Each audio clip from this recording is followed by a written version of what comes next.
Should you buy an existing business or buy into a franchise or buy a franchise? So when you buy an existing business directly from the owner of that business, you call the shots. You can do whatever you want with that business. You can grow it however you want. You can create whatever types of products, goods, and services that you want and that you want to sell. You can expand that business into any market you want to. Basically, you're the owner, so you can do whatever you want whenever you want. When you buy a franchise or you buy into a franchise, you're limited by the franchise agreement and the rules and all of the stipulations in that agreement. So you need to read the franchise agreement very carefully. There are royalties, there are limits in terms of where you can expand to, there are limits on what types of products, goods, and services you can sell.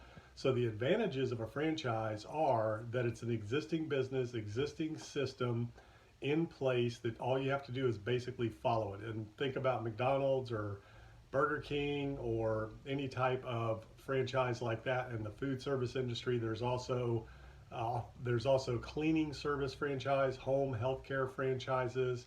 There's all kinds of franchises out there, janitorial services, business consulting, staffing services. So there's all types of different franchises out there, and some of them are really hot right now. So you really need to read the franchise agreement and understand that you're going to be very limited in making your own decisions and doing things outside of the box, things that you want to do to grow and scale the business. You're going to have to follow the franchise agreement and the rules and stipulations in that agreement, which can be a good thing for some people. If you just want a system to follow, push button system, then you want to, franchise could be the way to go for you versus a privately owned business. Now, the other thing about a franchise that is interesting is the requirement for you to work in the location. A lot of franchises require the owner to be the operator, to be the manager, to work in the unit. That's like a Chick-fil-A model. Chick-fil-A is not a true franchise. It's still almost like an employment kind of a franchise agreement, kind of like Outback Steakhouse did when they started.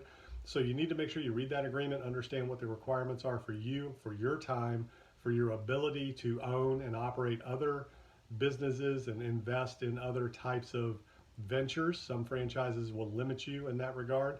So just make sure you're real careful about that. Get a franchise attorney to review those agreements before you buy into any type of franchise system. And when it comes to buying a privately held company, same goes there. You want to make sure that you vet all of the financial records, vet all of the contracts that that company may have with any outside party, vendors, suppliers, customers. Have your attorney review any and all agreements. And just remember, it's caveat emptor, buyer beware. No matter whether you buy a business or get into a franchise, you need to do your due diligence and understand what it is you're getting into.